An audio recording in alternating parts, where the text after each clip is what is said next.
Chapter 7. The Conclusion. We had all been warned to appear before the magistrates upon the Thursday, but when the Thursday came, there was no occasion for our testimony. A higher judge had taken the matter in hand, and Jefferson Hope had been summoned before a tribunal where strict justice would be meted out to him. On the very night after his capture, the aneurysm burst, and he was found in the morning stretched upon the floor of the cell, with a placid smile upon his face, as though he had been able in his dying moments to look back upon a useful life and on work well done.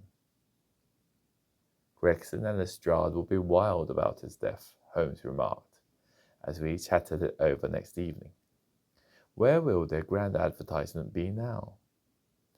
I don't see that they had very much to do with his capture, I answered. What you do in this world is a matter of no consequence, returned my companion bitterly. The question is, what can you make people believe that you have done? Never mind, he continued more brightly, after a pause. I would not have missed the investigation for anything. There has been no better case within my recollection. Simple as it was, there were several most instructive points about it. Simple? I ejaculated. Well, really, it can hardly be described as otherwise, said Sherlock Holmes, smiling at my surprise. The proof of its intrinsic simplicity is that without any help, save a few very ordinary deductions, I was able to lay my hand upon the criminal within 3 days. That is true, said I. I have already explained to you what is out of common is usually a guide rather than a hindrance. In solving a problem of this sort, the grand thing is to be able to reason backwards. That is a very useful accomplishment, and a very easy one, but people do not practice it much. In the everyday affairs of life, it is more useful to reason forwards, and so the other comes to be neglected. There are 50 who can reason synthetically, for one who can reason analytically. I confess, said I, that I do not quite follow you. I hardly expected that you would. Let me see if I can make it clearer. Most people, if you describe a train of events to them, will tell you what the result would be. They can put those events together in their minds and argue from them that something will come to pass. There are few people, however, who, if you told them a result, would be able to evolve from their inner consciousness what the steps were which led up to that result. This power is what I mean when I talk of reasoning backwards or analytically. I understand, said I. Now this was a case in which you were given the result and had to find everything for yourself. Now let me endeavour to show you the different steps in my reasoning. To begin at the beginning, I approached the house, as you know, on foot, with my mind entirely free from all impressions. I naturally began by examining the roadway, and there, as I have already explained to you, I saw clearly the marks of a cab, which I ascertained by inquiry must have been there during the night.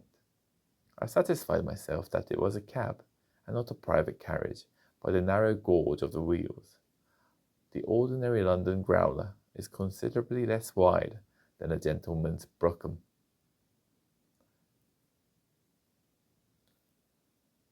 This was the first point gained. I walked slowly down the garden path, which happened to be composed of clay soil, peculiarly suitable for taking impressions.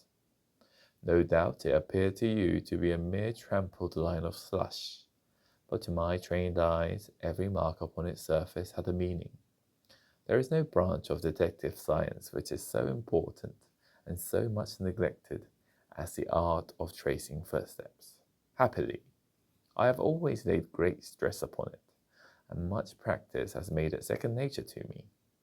I saw the heavy footsteps of the constables, but I saw also the track of the 2 men who had first passed through the garden. It was easy to tell that they had been before the others, because in places their marks had been entirely obliterated by the others coming upon the top of them. In this way, my second link was formed, which told me that the nocturnal visitors were two in number, one remarkable for his height, as I calculated from the length of his stride, and the other fashionably dressed, to judge from the small and elegant impression left by his boots. On entering the house, this last inference was confirmed. My well-booted man laying before me, the tall one, then had done the murder. If murder there was no wound upon the dead man's person, but the agitated expression upon his face assured me that he had foreseen his fate before it came upon him. Men who die from heart disease or sudden natural cause never by any chance exhibit agitation upon their features. Having sniffed the dead man's lips, I detected a slightly sour smell, and I came to the conclusion that he had poison forced upon him. Again, I argued that it had been forced upon him from the hatred and fear expressed upon his face. By method of exclusion, I had arrived at this result, for no other hypothesis would beat the facts. Do not imagine that it was a very unheard of idea.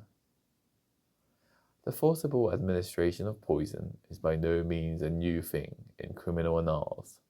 The case of Dolsky in Odessa and of Luteria in Montpellier will occur at once to any toxicologist. And now came the great question as to the reason why. Robbery had not been the object of the murder, for nothing was taken. Was it politics, then, or was it a woman? That was the question which confronted me. I was inclined from the first to the latter supposition.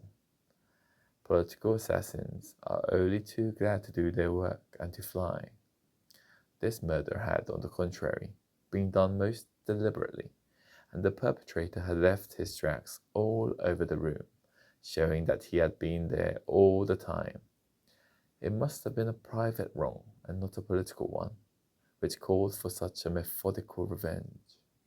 When the inscription was discovered upon the wall, I was more inclined than ever to my opinion. The thing was too evidently a blind. When the ring was found, however, it settled the question.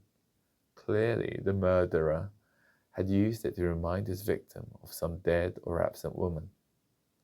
It was at this point that I asked Gregson whether he had inquired in his telegram to Cleveland as to any particular point in Mr. Drebber's former career.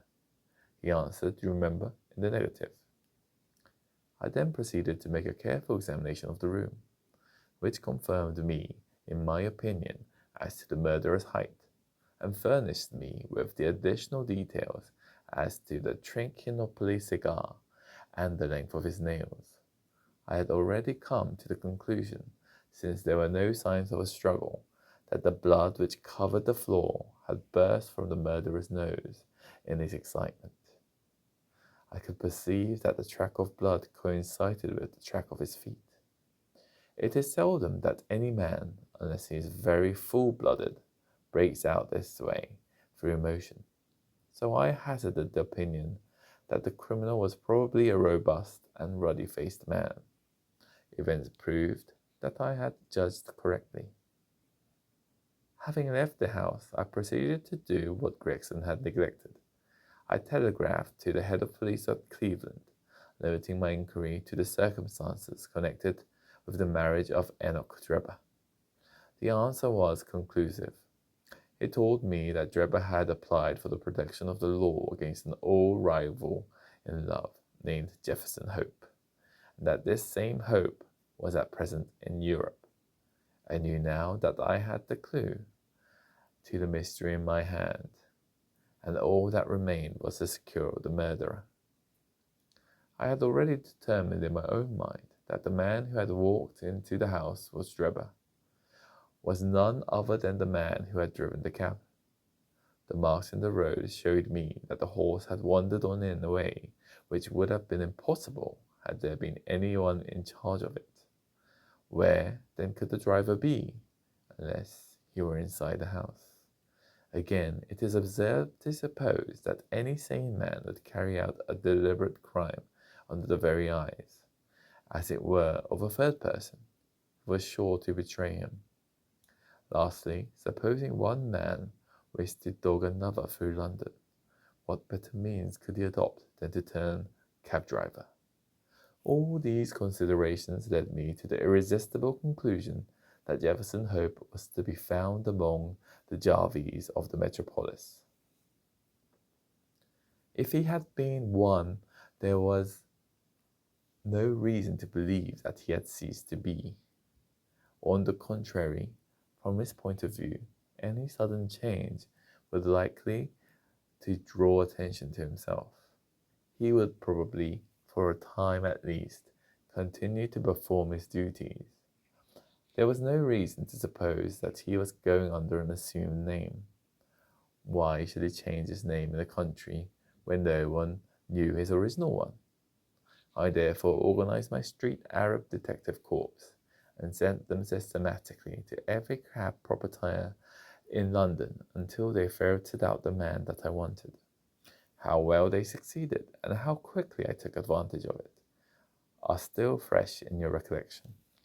The murder of Strangerson was an incident which was entirely unexpected, but which could hardly in any case have been prevented. Through it, as you know, I came into possession of the pills, the existence of which I had already surmised.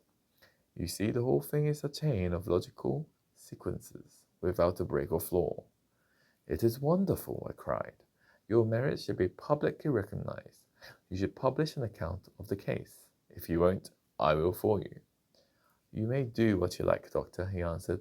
See here, he continued, handing a paper over to me. Look at this. It was the Echo for the day, and the paragraph to which he pointed was devoted to the case in question.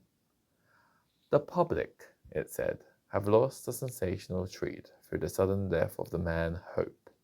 He was suspected of the murder of Mr. Enoch Drebber and of Mr. Joseph Strangerson.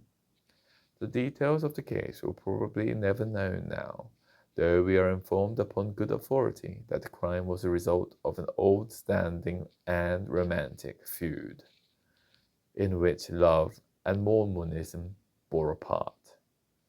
It seems that both the victims belonged in their younger days to the Latter-day Saints, and Hope, the deceased prisoner, hails also from Salt Lake City. If the case had no other effect, it at least brings out in the most striking manner the efficiency of our detective police force, and will serve as a lesson to all foreigners that they will do wisely to settle their feuds at home, and not to carry them onto British soil. It is an open secret that the credit of this smart capture belongs entirely to the well-known Scotland Yard officials, Messrs. Lestrade and Gregson. The man who was apprehended, it appears, in the rooms of a certain Mr. Sherlock Holmes, who was himself, as an amateur, shown some talent in the detective line, and who, with such instructors, may hope in time to attain to some degree of their skill. It is expected that a testimonial of some sort will be presented to the two officers at a fitting recognition of their services. Didn't I tell you so when we started? Cried Sherlock Holmes with a laugh. That's the result of all our study in Scarlet, to get them a testimonial. Never mind, I answered. I have all the facts in my journal, and the public shall know of them.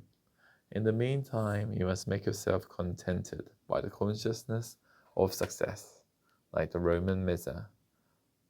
Populus me sibilat, at mihi plado, ipse domi simil, ac numos contemplor in arca. This is the end of chapter 7 and the whole book of the study of Scarlet.